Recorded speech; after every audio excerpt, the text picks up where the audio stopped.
Muy bien, bueno, con la ayuda del Señor vamos a comenzar entonces nuestro estudio bíblico del día de hoy. Le mando un saludo personal y especial a Marisol. Si nos estás escuchando, querida, que el Señor te bendiga. También a Norma, una paciente con la que estuvimos hablando y dijeron que se iban a conectar. Y bueno, también a la familia Princic, que siempre nos sigue desde Palo Santo. Bueno, Raúl y Claudia siempre se conectan, en fin, a todos ustedes, queridos, que el Señor les bendiga. Bueno, con la ayuda del Señor vamos a continuar con el tema que empezamos a desarrollar el domingo pasado. ¿Se acuerdan? Que hicimos una especie de jueguito con estas tres consonantes que representan como si fuera la raíz de un árbol, ¿viste? Tenés tres consonantes en hebreo que al combinarle las vocales permite formar una familia de palabras y que las conocemos en general, vamos a decir como la palabra más famosa de toda esta familia, conjuntos de palabras, la palabra shalom o paz. Y intentamos, si ustedes lo recuerdan, ampliar la definición que hay detrás de la palabra paz, que es mucho más que la mera ausencia de una guerra, de una batalla, tiene mucho más contenido, y algunos de esos significados que se encuentran en la palabra de Dios, por supuesto, allí es usar esta palabra en relación a la paz, pero también el concepto de algo que está completo o que está terminado, ¿sí? Tiene mucho que ver con el concepto de pagar, es decir, lograr la paz o completar o terminar algo a partir del pago de un precio, ¿recuerdan?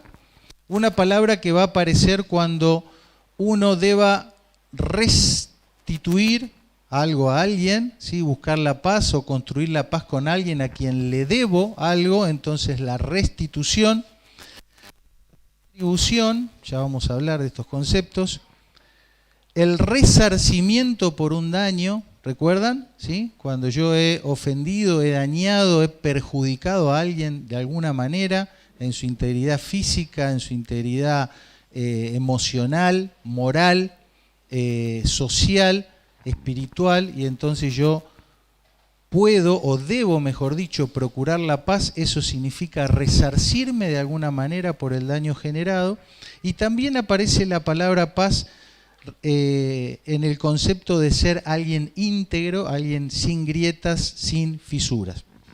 Habíamos juntado todo esto y decir, bueno, traer el shalom o traer la paz es cuando uno lleva o procura ese pago para lograr una restauración completa. Es así que podríamos unir dos conceptos que estuvimos aprendiendo.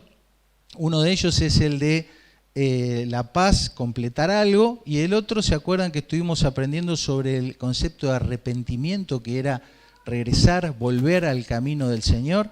Entonces, se combinan estas dos palabras en una frase, Yuvash Lema, no importa, pero que significa regresar a Dios, ¿con qué? Con una restauración completa de las cosas. Es decir, cuando yo desvío mi camino, erro el camino, tuerzo mi camino, me alejo de Dios, le doy la espalda a Dios y hago mi propio sendero, es decir, peco, pero el Señor me llama y yo regreso y quiero volver a Él, puedo pedirle a Dios que me guíe a regresar, pero que también Él me conceda, ¿qué cosa? La restauración completa de los daños generados por mi desobediencia. ¿Sí? Y es algo que a veces sucede y a veces no es cierto? Hay consecuencias que ya son imborrables, pero es algo que le podemos pedir a Dios, es una petición bíblica que le podemos hacer a Dios, porque Él es bueno y por eso nos guía el arrepentimiento, y Él también en Cristo es el príncipe de paz. Entonces, si hay alguien que nos puede conceder ese regreso y esa restauración completa o lo más completa posible, es Él. Podemos pedirle a Dios y procurarlo, si hace falta con lágrimas, que Él nos conceda regresar y restaurar todas las cosas. Hoy vamos a avanzar, bueno, también a modo de repaso, hablamos de que estar en paz o la paz, por supuesto que proviene de Dios, todo esto hay una fuente que es Dios mismo, tiene que ver con un estado de bienestar, de tranquilidad, de unión, de salud e incluso de salvación. Mencionamos acerca del príncipe de paz, que es Cristo, hablamos del hijo de paz, que es ¿quién? ¿Quién es el hijo de paz? ¿Recuerdan? Inés dice así, nosotros, a ver, en línea general, ¿qué diríamos? Un hijo de la paz es aquel que recibe, que abre la puerta, ¿no? Y recibe la paz que viene de Dios. Y también nuestro llamado a ser buscadores o procuradores de la paz. Entonces, el príncipe de paz es porque Cristo, por medio de su sacrificio, logró la reconciliación, es decir, la paz, hizo la paz mediante un pago, ¿no? Mediante la sangre de su cruz. El precio más alto para lograr la paz más difícil fue pagada por el único que lo podía hacer, que es Dios mismo. El hijo de paz, como ustedes dijeron bien, es aquel que recibe la herencia, el regalo de Dios, pero que también tiene ahora la posibilidad de repartir y compartir, ¿sí? Y es una paz que no viene de nadie más que de Él. Fíjense qué hermosas las palabras de Jesús en Juan 14, 27. La paz os dejo, mi paz os doy. Yo no os la doy como el mundo la da, ¿sí? Esto no es algo que se pueda conseguir en ningún otro lado que no sea en Dios mismo. Y finalmente, como ustedes muy bien dijeron, el Salmo 34, buscar esa paz que proviene de Dios, y una vez que uno la ha hallado, ¿qué tiene que hacer? Perseverar en ella, perseguirla, proseguirla, persistir en ese estándar de vida, es decir, en términos muy actuales, ser un militante de esa paz que proviene de Dios. Hoy nos vamos a adentrar un poquito más en lo que se conoce como sacrificios de paz, que es un conjunto de prácticas religiosas que había en el Antiguo Testamento, en esos 2 capítulos que aparecen allí, y que, como habíamos explicado, este conjunto de sacrificios que encontramos ahí en Levítico, que son tan extraños para nosotros, ¿no? Prácticas muy distantes, muy diferentes a nuestra cultura, pero que estuvieron ahí con un propósito y siguen estando ahí con el mismo propósito, ¿sí?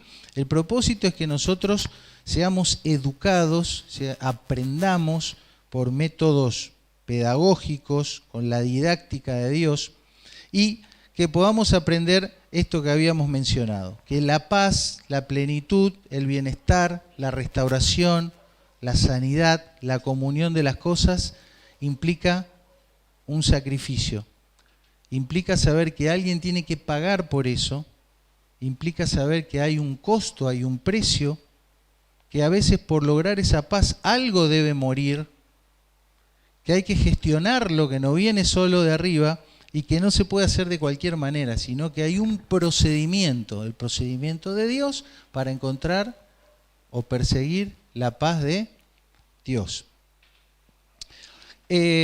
Uno de los conceptos más interesantes es cómo este concepto de la paz tiene que ver con que las personas tengamos una relación próspera, productiva, sana, saludable, ¿sí?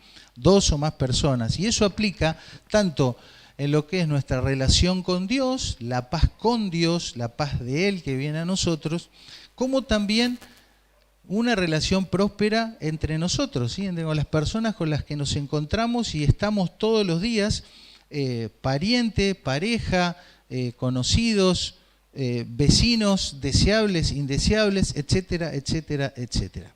Y hablamos que en esta relación próspera, el concepto de la paz se combina con otros elementos para lograr un proceso y lograr un equilibrio, ¿sí? Entonces dijimos que en principio el proceso implica la confesión de pecados, que haya lo que aparece en esta balanza que ahí vamos a desarrollar para poder llegar a un fin. Y que un conflicto con una persona determinada que yo tenga, sea un conflicto que yo tenga con Dios porque pequé contra Él, o un conflicto menor que yo pueda tener con mi esposa, tenga un comienzo, tenga un procedimiento y tenga un fin y termine. Y que no pasen dentro de 25 años que ella me siga reclamando por algo que yo no resolví como Dios manda, ¿sí? Entonces, el proceso es este, para que todos ganemos en un escenario cualquiera y que no haya una cinchada, ¿viste? Un tira y afloje donde finalmente nadie gana. Lo primero, como dijimos, es la confesión. Cuando confesamos, exponemos la realidad de las cosas conforme a la luz de la verdad de Dios. Esto es pecado, no es pecado, fue imprudencia, fue negligencia, los hechos fueron así, o fueron suposiciones mías, etcétera, etcétera. En segundo lugar, una de las partes tiene que perdonar. Si no ejercitamos el perdón, va a ser imposible que la paz aparezca y reine en una situación determinada. Y pusimos como base bíblica este precioso mandamiento donde Dios encomendó a sus discípulos que vayan a sanar gente, y dijimos que podemos encontrarnos e incluso convivir con gente dañina o con gente que no nos puede pagar por el daño hecho, pero debemos recordar que nosotros también fuimos uno de esos, especialmente ¿con quién? Con el Señor. Y si de gracia recibimos el perdón, entonces estamos comandados a perdonar de gracia, así como nosotros fuimos perdonados por Él. Pero también enfatizamos que ese perdón no es una licencia, no es un cheque en blanco, no es la libreta al almacenero para que la otra parte sistemáticamente le meta a la ofensa y al conflicto, porque total yo estoy mandado por Dios a perdonar.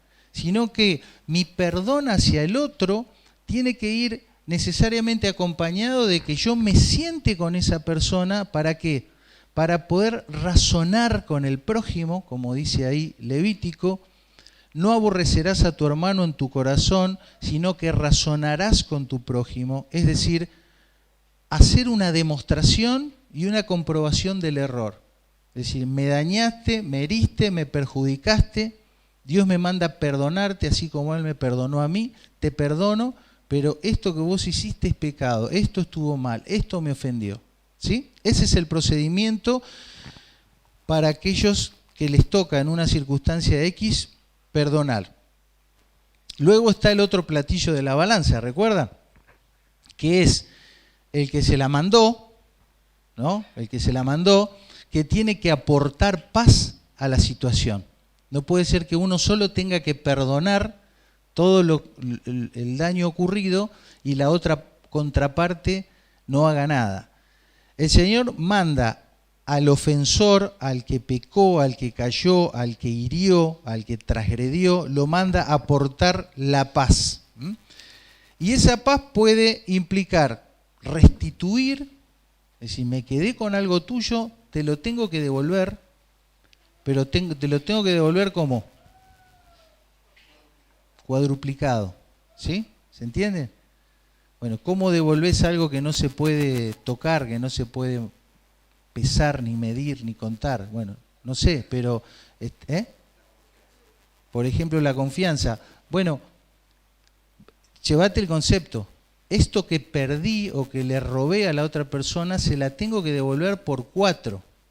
¿Cómo vas a hacer? Será tema de otra conversación. Pero el concepto es este. Va cuadruplicado. Va cuadruplicado.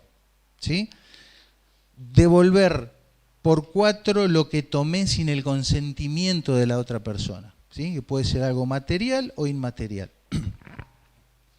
Lo otro que tengo que hacer es retribuir. Si la otra persona se está esforzando, está luchando con perdonar, porque a ninguno de nosotros nos resulta fácil ni gratuito perdonar, entonces debo retribuir el esfuerzo de esa persona con el perdón, ¿no? Que ella o él me está ofreciendo. Y finalmente resarcirme de alguna manera por ese daño ocasionado, aunque no haya tenido la intención. Esa es una respuesta muy común, ¿no? Entonces, ella me dice, me ofendiste, y yo que le digo, bueno, pero no fue mi intención. No importa que no fue mi intención, me ofendiste. Entonces, es mezclar la intencionalidad con lo que uno hizo. ¿No tuve la intención de hacerlo? Bueno, más vale, ¿no? Sería dramático que encima que lo hice para jorobarle la vida, ¿no? Pero no es suficiente la respuesta no tuve la intención. Es decir, bueno, no tuve la intención, pero estoy dispuesto a resarcirme. A ver, ¿qué me vas a cobrar? ¿Qué me vas a cobrar por el daño que te ocasioné? ¿Sí?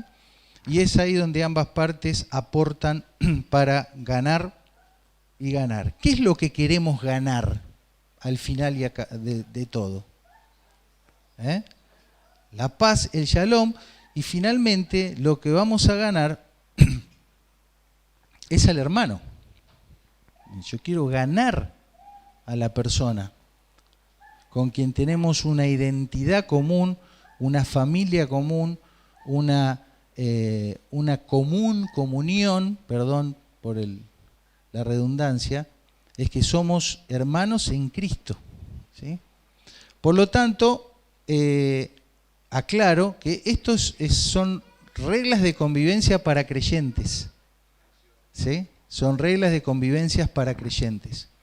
Uno puede aplicar todo esto con alguien que no es creyente, pero no podés esperar ni exigir de esa otra persona que haga su parte, ¿sí? Pero uno puede ser ejemplo, puede tomar la iniciativa, puede tratar de aplicar todo el procedimiento, va a ser bueno para esa persona también, pero la expectativa tiene que ser diferente. Es decir, si la persona es creyente, no hay forma que no se acomode a este esquema. ¿Sí? Tal vez el conflicto es tan grande que no lo podemos resolver nosotros, nos supera, ¿sí? Bueno, tengo que pedir ayuda. Tal vez la problemática es tan compleja que entre 2 o 3 que nos ayuden no lo podemos resolver. Ya estamos hablando de algo que ya, más que olor a podrido, ya las moscas, ¿viste? Entonces, la congregación debe intervenir de alguna manera para ayudar a esa persona que está ahí cegada en algo, una rebeldía profunda. Y si aún así esa persona no es ganada, es decir, no confiesa, no se arrepiente, no se quebranta, la conclusión es que esa persona no es creyente. Porque no es posible que alguien que diga haber nacido de nuevo viva con un grado de rebelión y de ceguera que haga que se comporte como el peor de los incrédulos, ¿sí? Bueno, ninguno de nosotros juzgará, ya vos no sos cristiano, no sos cristiana, por eso el Señor sabe, no está en nuestras competencias, pero el procedimiento es decirle, mirá, hacé de cuenta que no es de este grupo, ¿sí? Que no es del palo, que no es hijo de Dios por la forma en que se comporta, deja que Dios trate con él y que si es creyente el Señor lo traiga, porque ya está visto, como decimos habitualmente, que no le entra bala, ¿no?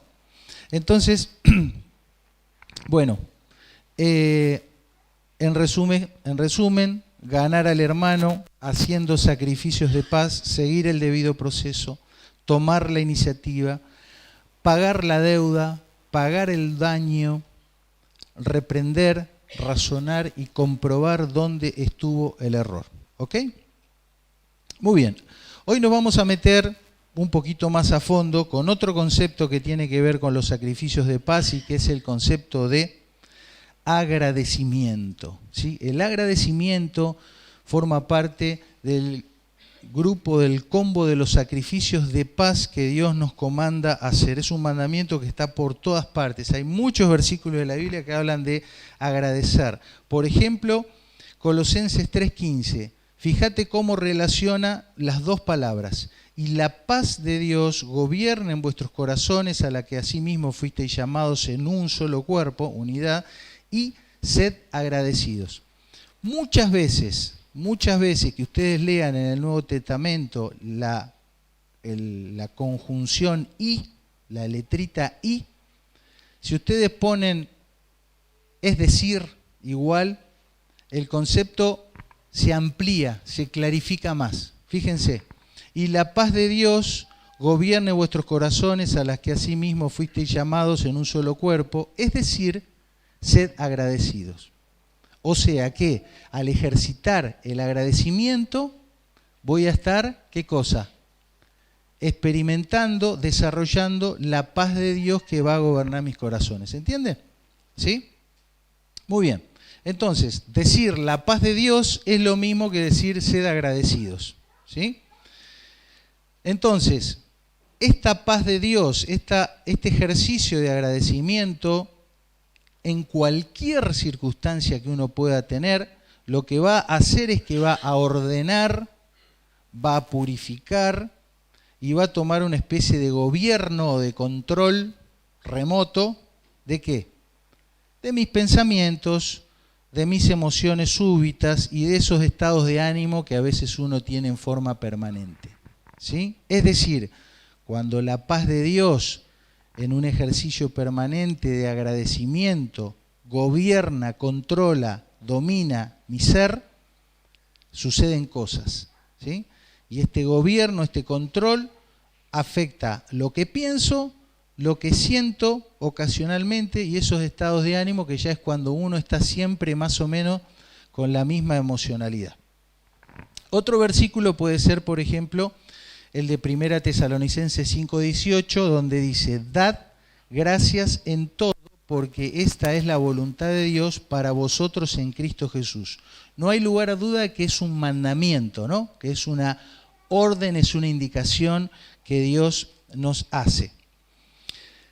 Lo interesante cuando uno piensa en esto de dar gracias, aparece una palabra, además de paz, que está siempre ahí, aparece una palabra que tiene que ver con esta parte del cuerpo, con la mano, ¿sí? Con la mano. Y podríamos decir que agradecer sería como un sinónimo de señalar. Agradecer como un sinónimo de señalar. Ahora vamos a ver señalar qué.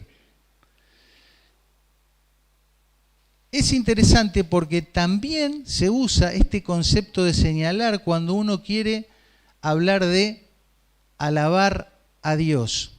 Alabar a Dios es señalar. ¿Qué cosas? ¿Qué señalarías cuando alabas a Dios? Sus virtudes, su gloria, sus obras. Una alabanza a Dios es señalar las obras que Dios ha hecho. ¿Sí? Entonces, empiezan a fusionarse estos tres conceptos: agradecer con señalar, alabar con señalar. Alabar también tiene que ver con confesar, con decir la verdad, no mi mera percepción de las cosas, sino lo que realmente es.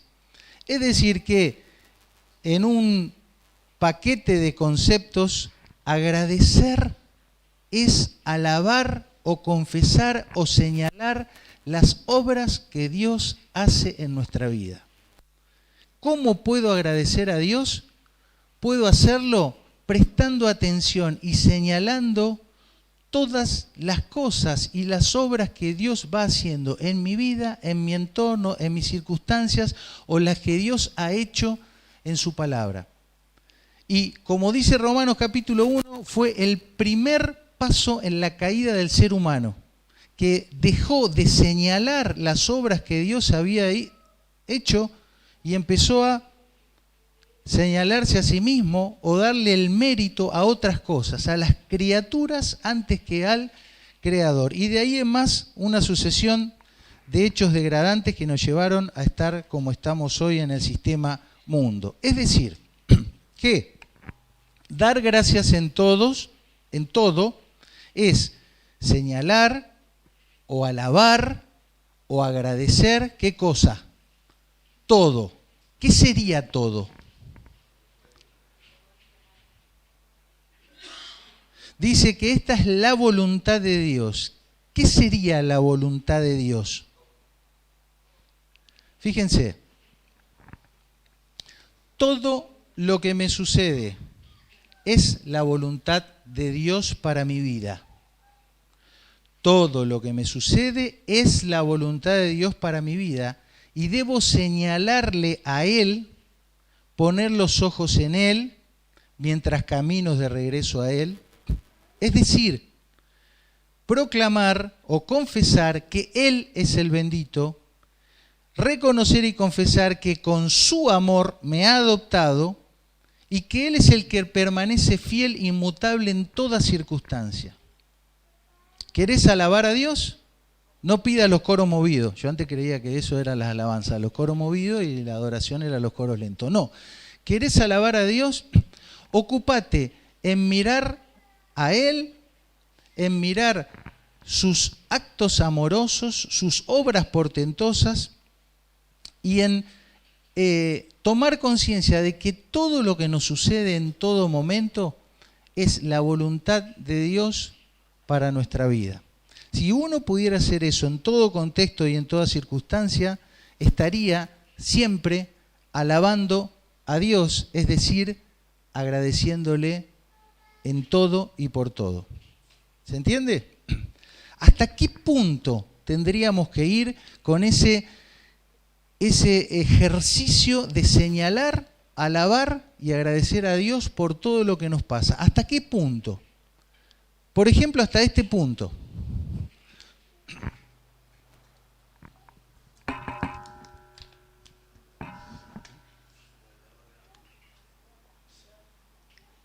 Claro, porque no siempre nos sentimos bien. Nos pasan cosas malas o muy malas, o feas o muy feas. Muy feas. Una actitud de agradecimiento sería interpretar y darnos cuenta que aún en esos contextos terribles en los cuales a veces nos podemos encontrar, es parte de la voluntad de Dios para mi vida. Estamos hablando de creyentes, creyentes. Y que aún en esos momentos, aunque yo me siento pésimo, puedo alabar el nombre del Señor, que es un Dios amoroso que nunca cambia, que es inmutable, que me ha abrazado, que me ha amado, que me ha dado todo en Cristo, que piensa el bien para mí y que aunque me encuentro en la peor de las noches donde no puedo ver nada más allá de mis narices, puedo señalar hacia arriba y decir, alabado sea el nombre del Señor en esta situación terrible en la que me encuentro. Y ese es un corazón que agradece y que obedece este mandamiento, que estamos hablando de un mandamiento que es un sacrificio de paz. Pensar así trae la paz, trae la integridad, evita el quiebre, nos completa y nos permite disfrutar de la verdadera paz que solo Dios puede dar. Tengo dos preguntas para hacerles. Por favor, Alonso. ¿Qué debería hacer si me encuentro en pecado y en rebeldía? ¿Puedo alabar a Dios en ese caso? ¿Puede un creyente que está en pecado y en rebeldía agradecer o alabar a Dios en ese caso? Puede, pero otros dijeron que no. Bueno, le voy a mostrar dos pasajes bíblicos donde la palabra que aparece ahí es esta que estamos diciendo. Señalar, o sea, alabar, o sea, agradecer, o sea, identificar o reconocer. Fíjense, uno es recontra conocido, el otro no tanto, pero ahí lo vamos a explicar. El que encubre sus pecados no prosperará, mas el que los confiesa y se aparta alcanzará misericordia. Donde ahí dice confiesa es la misma palabra, es señalar, alabar. El otro escenario, para los que tienen alguna lectura más, ya saben, ¿no? El pecado de Acán, que fue una familia, un hombre que se quedó con algo que no se podía quedar. que trajo muchos problemas al pueblo de Israel. Y entonces se hace una pesquisa de quién fue el que se había robado lo prohibido, y llega al punto donde Josué, que era el líder, lo confronta a Acán, ¿sí? Le dice: macho, fuiste vos, no hay otro. Esto iba a terminar con pena de muerte, ¿sí? Acán iba a morir, pena de muerte, ¿sí? Pero aún en ese estado, en esa condición, el hombre tuvo la posibilidad de alabar a Dios, señalar a Dios, agradecer a Dios.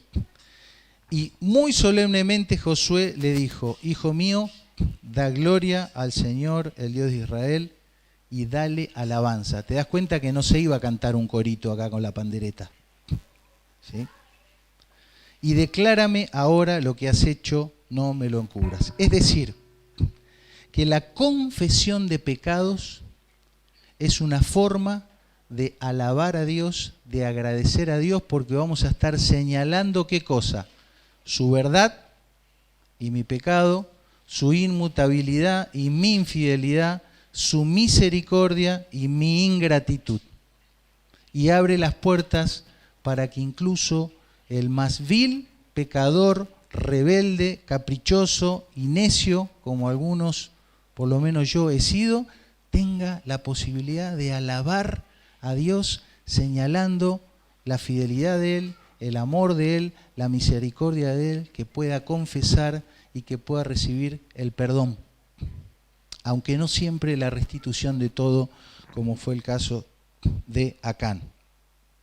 En otro contexto, en otro momento de la historia de Israel, nuevamente, el pueblo estaba en cualquiera, perdido en idolatría de todo tipo, y Esdras le dice: ahora pues, dad gloria al Señor, Dios de vuestros padres, y haced su voluntad, apartados de los pueblos, etc. Dar gloria ahí es señalar, confesar, alabar. Entonces, podríamos decir que el estar todo el tiempo, permanentemente, constantemente, alabando a Dios, es decir, señalando sus obras, es decir, reconociendo su fidelidad y que somos hijos suyos y que estamos en sus brazos, es como tener una lente puesta, ¿viste? Y que uno puede ver todo lo que nos pasa en función de esa actitud, de ese corazón, de esa práctica, porque es una práctica que uno tiene que tener, la de estar todo el tiempo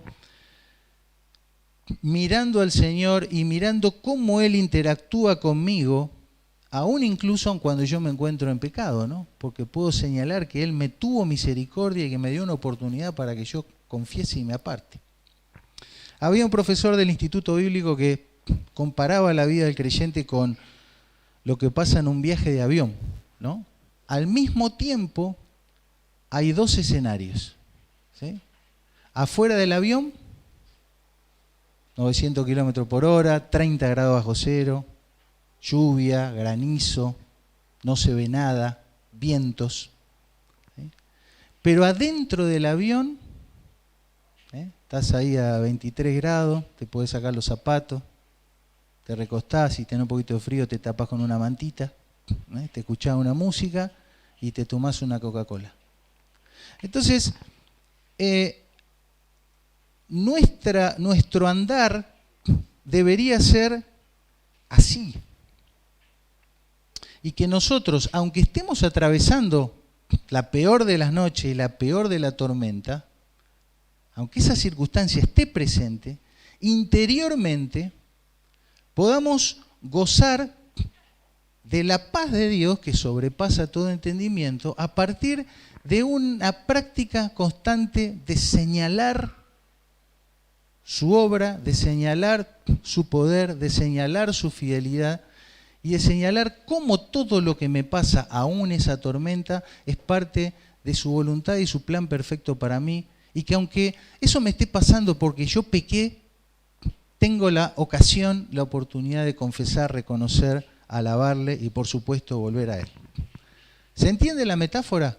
Creo que es muy ilustrativa y que no estamos hablando acá de aislarnos del mundo, ir a vivir a un monasterio o como dicen los chicos ahora, vivir en un cumple, ¿viste? Donde no sos consciente de la realidad o de las cosas que pasan a nuestro alrededor, sino ser muy consciente de eso, conectados con todo eso, pero al mismo tiempo teniendo nuestros pensamientos, nuestro corazón, como dice la Biblia, que habla de lo que pensamos, de lo que sentimos, gobernado por un corazón que agradece porque está señalando y mirando al Señor. A título informativo, después se los paso para que lo tengan. Este conjunto de salmos que ven ahí, todos tienen el título en sus Biblias, los tiene, dice Masquil.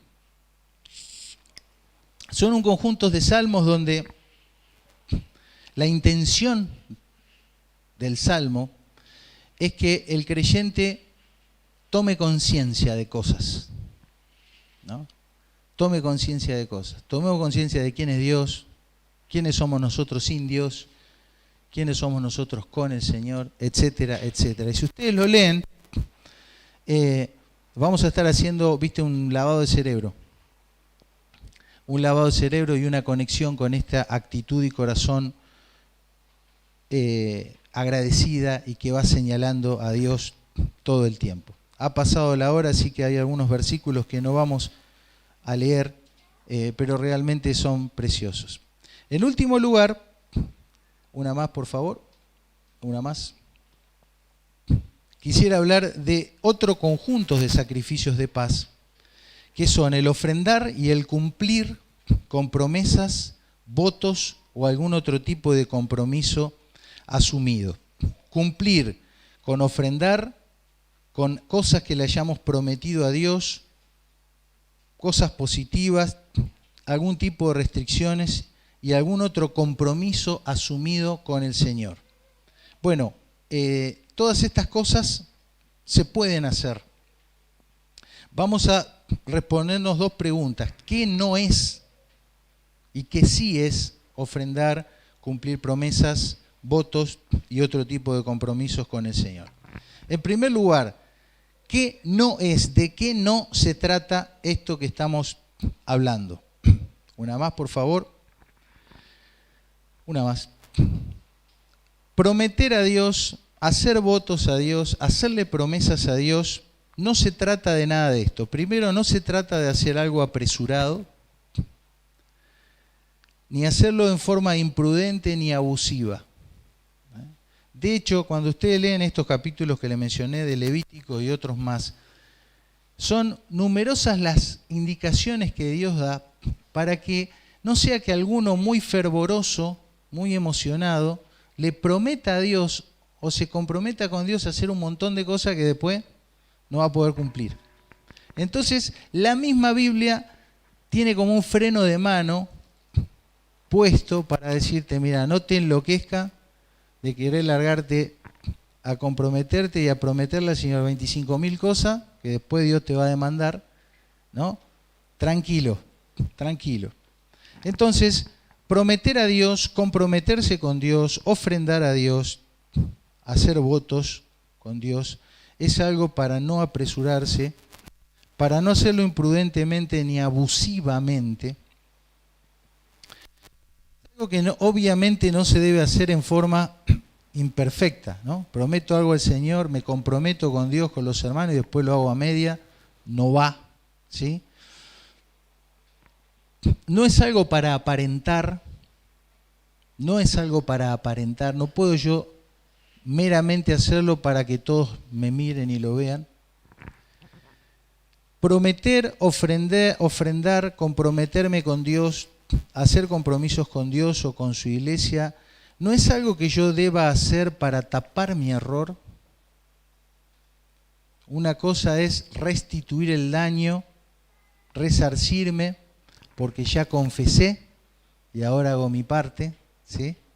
Y otra cosa es no reconocer, no confesar y tapar con algo material o lo que sea mi error y que la otra persona se le vaya un poco el enojo con eso que yo estoy poniendo. No va por ahí. Obviamente no es algo que uno tenga que hacer para aquietar la conciencia. La conciencia tiene que estar muy sensible y saber cuando hemos denigrado nuestra condición de hijos e hijas de Dios por el pecado y avergonzarnos de eso. ¿Se acuerdan? La conciencia tiene que estar sensible a eso y prometerle cosas a Dios, ofrendar, hacer votos, no es para aquietar la conciencia. La conciencia se limpia con el perdón que Dios nos da. Y punto. Y, por supuesto, algo que está muy de moda en muchas iglesias, ofrendar, prometerle cosas a Dios, hacer votos, de decir, me voy a privar de tal cosa para el Señor, no es para negociar con Él. Dios no es un indigente que necesite que yo le dé plata. No necesita que yo le prometa nada para llegar a fin de mes. Dios no necesita eso. No es para especular, decir, bueno, Dios te doy tanto porque quiero tal cosa. Y no es para pactar con Dios. Son términos que se usan mucho. Acá no es nuestra costumbre, pero sí en muchas iglesias. Pero tal vez alguno de nosotros en alguna cuestión pueda tener alguna de estos errores de concepto y prácticas equivocadas. Un caso emblemático podría ser, por ejemplo, una persona que hizo un sacrificio de paz que había prometido y ese día lo había pagado. Decís, wow, qué bien. ¿Algún leído o alguna leída sabe quién dijo esto?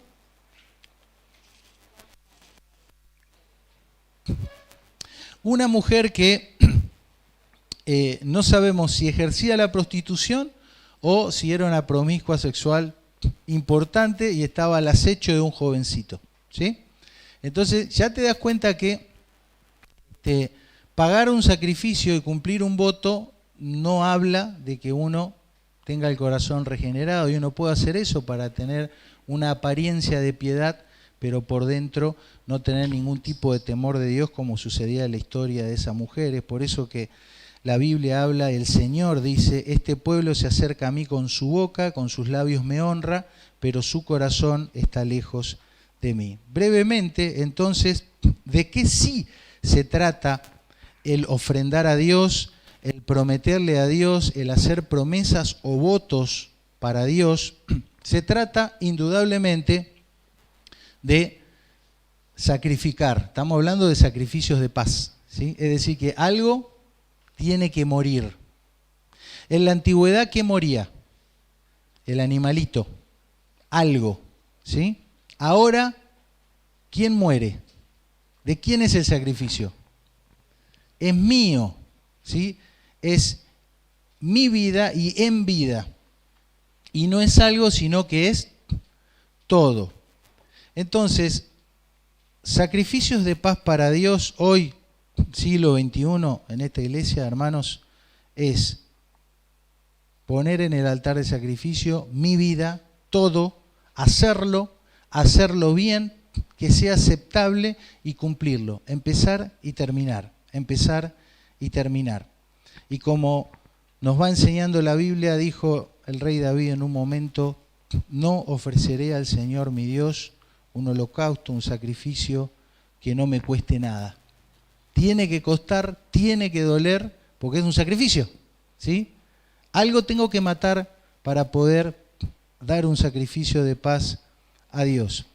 Y el Señor nos pide ahí en Romanos que ese sacrificio no sea muerto, sino vivo, que sea santo, que sea agradable a Dios, y que eso realmente es nuestra forma de vivir la vida religiosa, si lo vamos a llamar de alguna manera. En resumen, ofrendar voluntariamente mi tiempo, mis recursos materiales, mis talentos, las oportunidades que se me presentan, estar dispuesto y disponible para poner todo esto que Dios puso primero en mi mano para su servicio. Eso es hacer sacrificios de paz. Es darle a Dios la mejor parte y no las sobras. Si vamos a servir a Dios con el tiempo que nos sobra, con la energía que nos sobra, con la plata que nos sobra, con las ganas que nos sobra, no vamos a servir a Dios. O podemos hacerlo, porque hay gente que lo hace así, pero no va a ser un sacrificio de paz. Hacer un voto o una promesa sobre mi proyecto de vida. ¿Quién querés ser? Y los que ya se nos pasó el tren, porque ya somos lo que somos, ponele, pero tenemos hijos, tenemos nietos. ¿Quién queremos que sean ellos? Debemos querer que ellos sean un sacrificio en el altar de Dios para que el proyecto de vida mío o de mis hijos o de las personas de mi influencia sea algo que traiga gloria y honra a Dios. Restringir mis planes para hacer lo que a Él le agrada. Restringir un voto es algo que uno restringe. Un voto es restringir mi plan de vida para hacer lo que a Él le agrada. Me queda un último punto que no lo voy a tocar, vamos a pasar rapidito porque es lindo y quiero que lo veamos algún día que estemos más descansados. Avanzamos un par de diapositivas, por favor, y vamos una más. Dale, dale, dale, dale. Ahí está. ¿Sí? Entonces, cabos sueltos, temas no resueltos, temas intocables, basura en el ropero, o como decimos más ordinariamente, un muerto en el placar, enemistades, deudas materiales, deber honra a alguien, deberle a alguien que no lo he perdonado o que no le he pedido perdón, promesas incumplidas, etcétera, etcétera. Ingratitud, esa rebelión interna para no sacrificar. Y bueno, el tema de la comida, hablaba de las sillas vacías. Sin eso, si hay estas cosas, no hay shalom, queridos. Y estamos llamados por el Señor a ser hijos de paz, es decir, abrir la puerta, que el Señor entre, que nos inunde con su paz, que nos transforme el entendimiento para que tengamos ese ejercicio de agradecer, es decir, de señalar sus obras y de decir que aunque me sienta una piltrafa humana y estoy lleno de chichones, alabo al Señor porque Él es mi Dios y Él me va a sostener aún en la peor de las noches y de las tormentas. Nos tenemos que despedir con la invitación del Señor. Una invitación que la usamos para muchas predicaciones, pero esta invitación es para creyentes. Esta invitación del Señor es para creyentes. He aquí, yo estoy a la puerta y llamo, si alguno oye mi voz y abre la puerta, entraré a él y cenaré con él y él conmigo. Abramos y disfrutemos de una buena comida con el Príncipe de Paz, trayendo paz, agradecimiento, alabanza, confesión, perdón, restitución, integridad, salud, bienestar, salvación a cada una de nuestras vidas. Amén. ¿Podemos orar? Señor, nuestro idioma no tiene una palabra para poder describir cómo es tu obra en la vida de una persona.